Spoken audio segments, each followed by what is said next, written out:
नमस्कार दोस्तों, welcome back. आप देख रहे हैं कॉफी विद सुमित जैन। दोस्तों, ये जो केजरीवाल है, ये कितना बड़ा शातिर आदमी है, इसका खुलासा आहिस्ता आहिस्ता होना शुरू हो गया और उसके एक एक परतें खुलती जा रही हैं, हमारे सामने आती जा रही हैं। अब आप देखिए क्या हो रहा है। इसका इससे बड़ा प्रमाण क्या होगा कि केजरीवाल 3 बार दिल्ली के मुख्यमंत्री बने, पर एक बार भी उन्होंने कोई भी विभाग अपने पास नहीं रखा जानबूझकर। इसके पीछे क्या सोच थी, शायद अब सब समझ में आना शुरू हो गया है। वो तो केजरीवाल ने एक बहुत बड़ी चूक कर दी, वरना उसका बाल भी बांका कोई कर नहीं सकता था। और वो चूक थी ईडी के 9 बार समन भेजने के बाद भी वो भागता फिर रहा।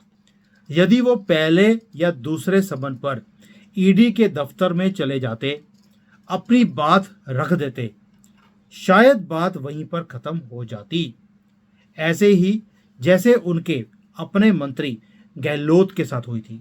गहलोत को पहला समन आया और वो पहले समन के ऊपर ही ईडी के दफ्तर पहुंच गए, सारी बात बता दी और बात वहीं पर खत्म हो गई। ईडी ने दोबारा से उन्हें नहीं बुलाया।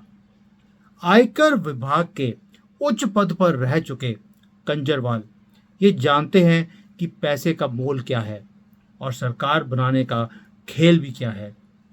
अन्ना ही नहीं, साथ में जुटे देश के जो ये भावुक युवा थे, इन सबको धोखा देकर राजनीति में आया कंजरवाल। इसका दिमाग बहुत ज़्यादा शातिर है। अगर आप आसपास जितने मर्जी आप नेता देख लीजिए, सबसे ज़्यादा चतुर चालाक ये आदमी है।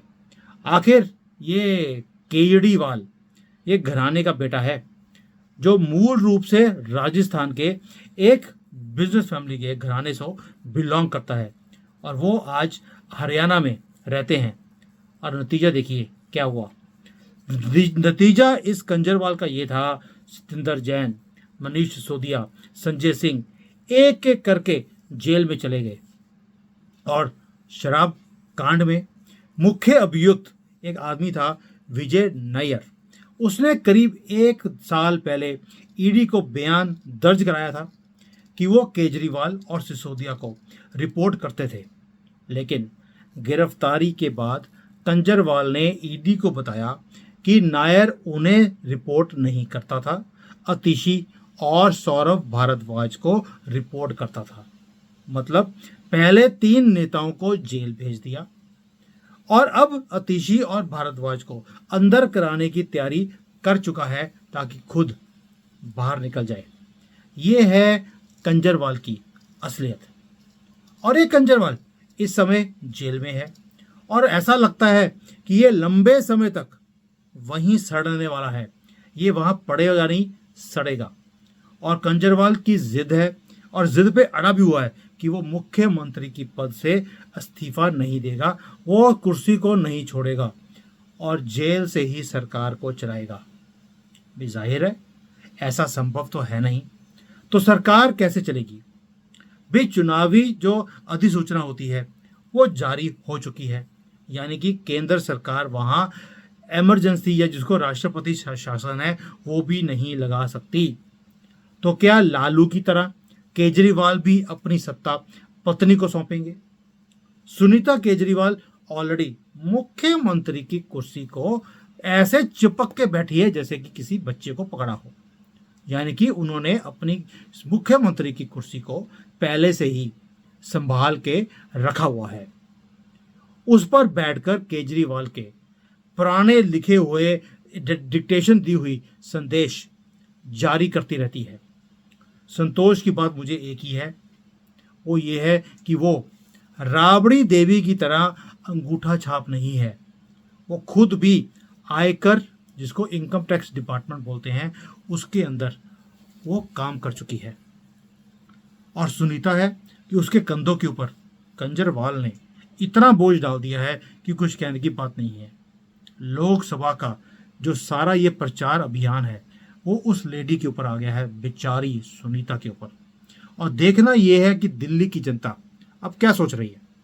जनता ने ईडी के एक्शन को भ्रष्टाचार के खिलाफ कार्रवाई माना है, या चुनाव के समय आम आदमी पार्टी को तंग करने के लिए बीजेपी का षड्यंत्र। रविंदर पंचोली जी ने कल भी मुझे बताया था कि दिल्ली वाले कुछ भी फ्री मिल जाए उसी को वोट देंगे, उन्हें फर्क नहीं पड़ता कि कंजरवाल कितना बड़ा कंजर है। और जाहिर है जनता जो मानेगी, जो होगा देखा जाएगा। रविंदर पंचोली जी ने ऑलरेडी एडवांस में बता दिया, दिल्ली वाले केजरीवाल को ही वोट करने वाले हैं, क्योंकि फ्री की बिजली बहुत अच्छी लगती है इन्हें। बेशक दिल्ली का भट्टा बैठ जाए, देश का भट्टा बैठ जाए, इनको फर्क नहीं पड़ता। और यही परिणाम सामने आने वाला है। दिल्ली अभी तक संसद में लगातार बीजेपी के सांसदों को भेजती आई है लोकसभा में, और लोकसभा चुनाव परिणाम केजरीवाल का भविष्य भी तय करने वाले हैं कि क्या होगा। अगर दिल्ली में कंजरवाल के लोकसभा से सांसद जीत गए तो आप ये समझ लीजिए ये आदमी ऐसा कहर मचाएगा पूरे देश में जिसका हिसाब नहीं होगा। और वहाँ पर हिंदुओं का क्या हाल करेगा ये टोपी वाला, जो वक्फ बोर्ड को 100 करोड़ से ज़्यादा तो ये दान दे चुका है। दिल्ली इतनी सी है वहाँ पर, और अगर ये और आ गया कहीं नेशनल पॉलिटिक्स पे बड़े लेवल पर, ये वक्फ बोर्ड के साथ क्या करने वाला है, रोहिंग्या को, बांग्लादेशियों को कैसे सेटल करने वाला है पूरे देश में, इसका आपको अंदाज़ा भी नहीं है। और हिंदुओं कभी तो जाग जाओ। मोदी जी की तरफ से इतना काम करने के बाद भी आपको ये कंजरवाली अच्छा लगता है, पप्पू अच्छा लगता है, मोदी अच्छा नहीं लगता, क्योंकि वो तरक्की कर रहा है। मैं कई बार पाकिस्तानी के चैनल पे जाके बोलता हूँ कि आपको तरक्की से नफरत होती है, इसलिए कोई भी तरक्की की बात बोलता है आप उसे उठाकर उसे ख़त्म कर देते हो। भारत में भी यही हाल है। ओ भाई, 1000 साल पहले भी एक राजा होता था जिसने सारे कबीलों को बोला था आप लड़ना मरना बंद कर दो मेरे साथ, ये मुसलमान वहाँ से आ रहे हैं, ये आपको ख़त्म कर देंगे, आपके और मुसलमानों के बीच में मैं दीवार की तरह खड़ा हूँ। लेकिन हमारे कबीलों वालों ने क्या किया, जिसको हम स्टेट वाले बोलते हैं, उन्होंने किले के दरवाजे अंदर से खोल दिए, और 1000 साल हम गुलामी में जिए हैं, जिल्लत में जिए हैं, हमारे मंदिरों को तोड़ दिया गया, हमारे आत्म सम्मान को भी ध्वस्त कर दिया गया। हम अपने आप को हिंदू बोलते हुए भी घबराते थे।